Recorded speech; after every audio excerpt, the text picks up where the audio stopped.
Salam semuanya, perkenalkan nama saya Willy Vander dengan NIM 12 12 11 11 5 dari jurusan akuntansi. Saya akan menjelaskan video tentang tema iman dan globalisasi. Iman adalah membenarkan dengan hati, diucapkan dengan lisan, dan diamalkan dengan perbuatan. Seseorang yang dikatakan mukmin apabila seseorang tersebut menjalankan ketiga perintah tersebut. Jika seseorang mengakui dalam hatinya bahwa Tuhan itu ada, tetapi tidak mengingkarkan dengan lisan dan dibuktikan dengan perbuatan, maka seseorang tersebut belum bisa dikatakan sebagai mukmin yang sempurna. Karena ketiga unsur tersebut merupakan satu kesatuan yang utuh yang tidak bisa dipisah-pisahkan, sehingga sebagai seorang Kristiani harus menjalankan ketiga unsur tersebut dengan baik dan benar. Globalisasi adalah suatu proses yang mencangkup keseluruhan dalam berbagai bidang kehidupan sehingga tidak ada batas-batas yang mengikat. Globalisasi juga dikatakan sebagai perubahan sosial yang sangat berbeda pada zaman dahulu dengan sekarang. Misalnya seperti keterkaitan masyarakat dengan teknologi yang lebih modern dari sebelumnya, seperti pertukaran budaya, ekonomi internasional, dan lain sebagainya. Iman juga dapat mengalami pasang surut, naik turun, bahkan bisa menjadi luntur dan lentur. Dalam hal ini, semua orang diuji menghadapi tamparan angin kencang yang bertiup dengan segenap penjuru. Arus informasi globalisasi yang begitu hebat dan dahsyat jelas meninggalkan dampak bagi kehidupan sehari-hari, baik positif maupun negatif.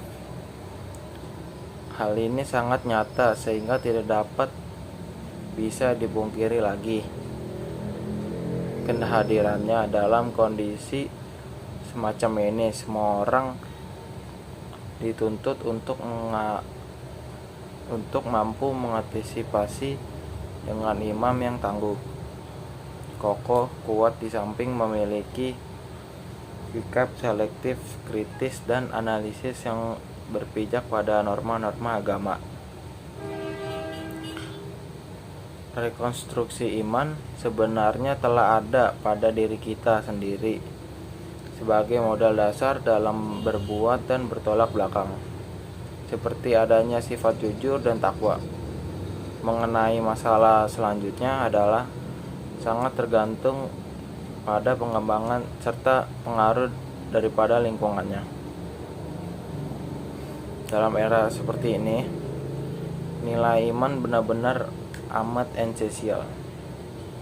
Oleh sebab itu, pada dewasa ini, masalah pembinaan iman sangat perlu adanya ketekunan dan keseriusan.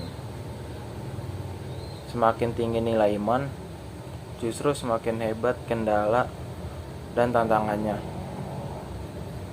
Guna mengantisipasi hal tersebut, seorang mukmin harus memiliki persepsi keagamaan yang lurus dan kuat, serta benar, dan sebagai konsekuensinya adalah keterasingan dalam arti golongan relatif kecil. Memang begitulah realita bahwa sunatullah ini benar-benar berlaku di muka bumi yang fana ini. Akhirnya terjadilah pandangan yang sangat menyolok bahwa persentase orang berbuat kebajikan lebih kecil dan menurun dibanding pelaku perbuatan kejahatan atau maksiat. Pengaruh iman pada era globalisasi ada dua, yaitu faktor internal dan faktor eksternal. Faktor eksternalnya antara lain disebabkan adanya pengaruh perubahan zaman yang tumbuh berkembang di sekitar masyarakatan. Sedangkan faktor internal antara lain disebabkan akibat pengaruh sifat-sifat tercela yang ada pada diri kita sendiri, seperti orang sirik.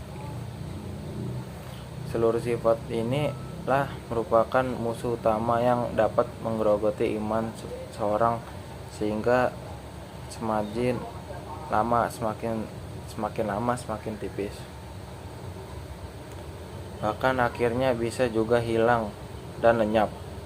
Untuk itu, tiada jalan lain kecuali yang harus dilakukan adalah introspeksi diri, supaya tidak menyesal di kemudian hari, meningkatkan takwa kepada Tuhan dalam situasi dan kondisi apapun, meningkatkan prestasi ibadah agama, khususnya berdoa kepada Tuhan, meningkatkan amal yang bermanfaat bagi kita sendiri maupun manfaat bagi masyarakat, meninggalkan amal ibadah kita dapat merusak dan berbahaya bagi umat kita sendiri. Aktif mengikuti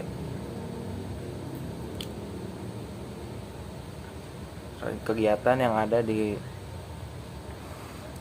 gereja kita.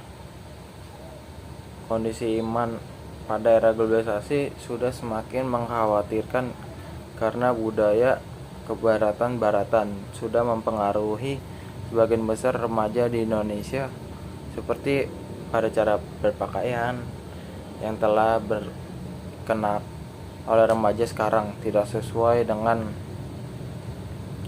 pada normanya, jangan sesuai agamanya juga. Anak remaja sekarang bertutur kata tidak sopan kepada orang yang lebih tua, tidak bermanfaatkan teknologi dengan baik. Anak remaja lebih sering mendatangi tempat-tempat seperti diskotik dibandingkan datang ke gereja.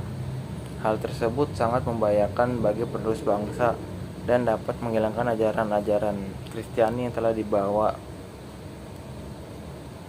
oleh Alkitab, yang ada di Alkitab. Perilaku pada zaman dahulu antara lain adalah menggunakan pakaian sopan, bertutur kata yang baik kepada orang yang lebih tua, selalu berdoa kepada Tuhan Yesus, sering membaca Alkitab. Sedangkan perilaku pada zaman era globalisasi adalah perilaku tidak sopan, bertutur kata yang tidak sopan kepada orang yang lebih tua.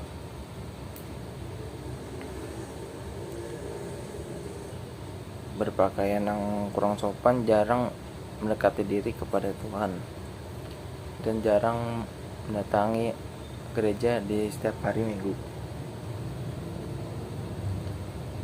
Lebih banyak mengunjungi diskotik dibandingkan dengan gereja. Iman di era globalisasi saat ini sudah mengkhawatirkan karena masyarakat Indonesia sudah terpengaruh oleh budaya kebarat-baratan, sehingga membuat keimanan seseorang berubah menjadi perilaku sebagai buruk, dari berpakaian sopan sehingga menjadi hal-hal yang tidak baik. Dan hal tersebut juga bisa merubah cara kita berkata tutur sopan kepada orang yang lebih tua. Kalau dibiarkan terus-menerus, maka keimanan seseorang bisa luntur karena budaya barat yang semakin berkembang. Kita sebagai umat Kristiani sebaiknya jangan melakukan kegiatan atau mengikuti budaya barat yang di luar sana, karena bisa mengganggu cara berpakaian kita. Oke, sekian dari saya. Maaf jika ada salah kata. Sekian dan terima kasih.